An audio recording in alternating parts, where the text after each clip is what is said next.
मनुष्य के जीवन में प्रेम की धारा प्रकट ही हो पाई और नहीं हो पाई तो हम दोष देते हैं मनुष्य ही बुरा है इसलिए नहीं प्रकट हो पाया। हम दोष देते हैं कि यह मन ही जहर है इसलिए प्रकट नहीं हो पाई। मन जहर नहीं है। जो लोग मन को जहर कह रहे हैं उन्होंने ही प्रेम को जहरीला बना दिया, प्रेम को प्रकट होने नहीं दिया। मन जहर हो कैसे सकता है? इस जगत में कुछ भी जहर नहीं है। परमात्मा के इस सारे उपकर्म में कुछ भी विष नहीं है, सब अमृत है। लेकिन आदमी ने सारे अमृत को जहर कर लिया है और इस जहर करने में शिक्षक, साधु संत और तथाकथित धार्मिक लोगों का सबसे बड़ा हाथ है। ये एक कड़वा सत्य है। इस बात को थोड़ा समझ लेना जरूरी है, क्योंकि अगर यह बात दिखाई न पड़े तो मनुष्य के जीवन में कभी भी प्रेम भविष्य में भी नहीं हो सकेगा।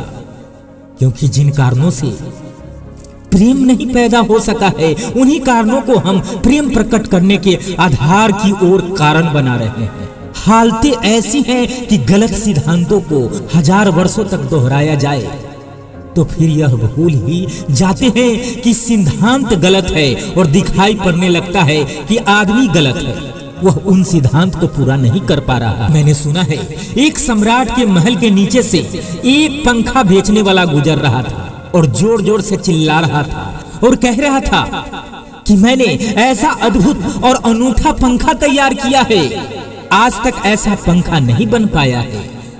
ये पंखे कभी देखे भी नहीं गए हैं। सम्राट ने खिड़की से झांक कर देखा, कौन है वह जो अनूठे पंखे लेकर आया है।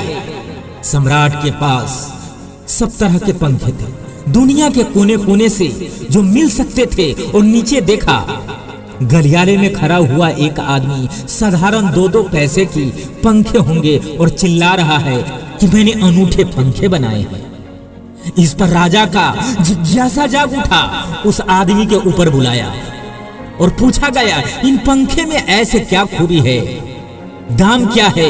इन पंखों के उस पंखे वाले ने कहा, महज दाम ज्यादा नहीं है, पंखे को देखते हुए दाम कुछ भी नहीं है, सिर्फ 100 रुपये का पंखा है। सम्राट ने कहा, 100 रुपये का? यह 2 पैसे का पंखा है जो बाजार में जगह जगह मिलता है, और तुम 100 रुपया दाम क्या लूट रहे हो जनता को? क्या इस पंखे का खूबी है क्या?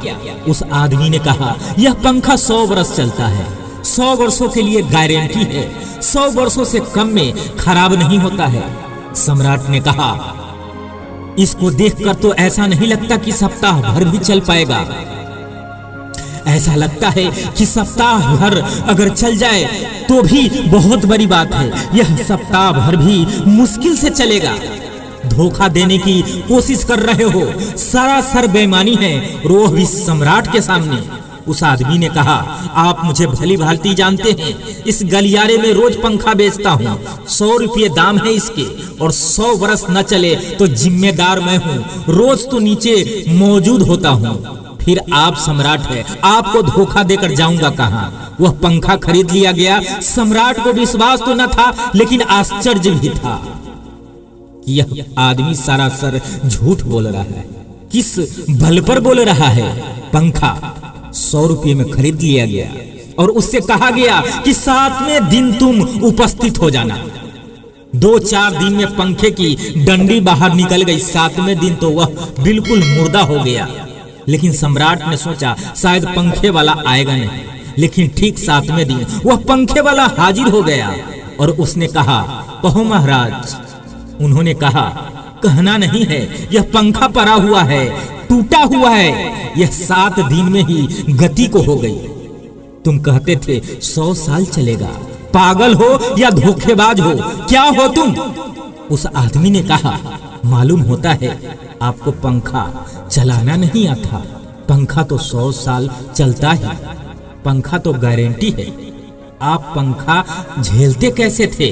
सम्राट ने कहा, और भी सुनो, अब मुझे यह भी सिखाना पड़ेगा कि पंखा कैसे किया जाता है। उस आदमी ने कहा कि कृपा करके बताइए कि इस पंखे की ऐसी तैसी 7 दिन में कैसे हुई। आपने किस भांति पंखा किया? सम्राट ने पंखा उठाकर दिखाया कि इस भांति मैंने पंखा किया। तो उस आदमी ने कहा कि मैं समझ गया आपका भूल, आपने कैसी भूल की है। इस तरह पंखा, इस तरह नहीं किया जाता पंखा, इस तरह नहीं चलाया जाता पंखा। जनाब पनाह। तो सम्राट ने कहा तो किस तरह चलाया जाता है और क्या तरीका है पंखा चलाने का? उस आदमी ने कहा पंखा को सीधा रखिए अपने सामने और सिर को हिलाइए, पंखा 100 बरस चलेगा। आप समाप्त हो जाएंगे लेकिन पंखा बच जाएगा, पंखा को खरोच नहीं लगेगा। पंखा गलत नहीं है, आपका पंखा चलाने का तरीका गलत है, वह ढंग गलत है। यहाँ आदमी पैदा हुआ है, 10,000 वर्ष की संस्कृति का यह आदमी फला है, लेकिन संस्कृति गलत नहीं है, यह आदमी गलत है। आदमी मरता जा रहा है हर रोज। संस्कृति की दुहाई चलती चली आती है कि महान संस्कृति, महान धर्म, महान सब कुछ और उसका फल है आदमी और उसकी संस्कृति से गुजरा है और परिणाम है उसका। लेकिन नहीं, आदमी गलत है और आदमी को बदलना चाहिए। आदमी को बदलना चाहिए अपने आप को। और कोई कहने की हिम्मत नहीं उठाता कि कहीं ऐसा तो नहीं कि 10,000 वर्षों में जो संस्कृति और धर्म आदमी को प्रेम से नहीं भर पाया, वह संस्कृति और धर्म गलत तो नहीं है। और अगर 10,000 वर्षों में आदमी प्रेम से नहीं भर पाया तो आगे कोई संभावना है इस धर्म और संस्कृति के आधार पर कि आदमी कभी प्रेम से भा जाए? 10,000 साल में जो नहीं हो पाया वो आगे भी 10,000 वर्षों में होने वाला नहीं है। आदमी यही है, कल भी यही होगा। आदमी हमेशा से यही है और हमेशा यही होगा। और संस्कृत और धर्म जिनके हम नारे दिए चले आ रहे हैं, संत और महात्मा जिनकी दुहाइयां दिए चले आ रहे हैं, सोचने के लिए भी तैयार नहीं है कि कहीं बुनियादी चिंतन की दिशा तो गलत नहीं है। मैं कहना चाहता हूं कि वह गलत है और गलत सबूत है यह आदमी। और क्या सबूत होता है गलत का? एक बीज को हम बोए और फल जहरीले और कड़वे हो तो क्या सिद्ध होता है? सिद्ध होता है कि वह बीज जहरीला और कड़वा रहा होगा। हालांकि बीज में पता लगाना मुश्किल है कि उससे जो फल पैदा होंगे कड़वे होंगे या मीठे होंगे। बीज में कुछ खोजबीन नहीं किया जा सकता। बीज का तो तोड़ फोड़ कोई नहीं पता लगा सकता। इससे जो पैदा होंगे वे कड़वे होंगे।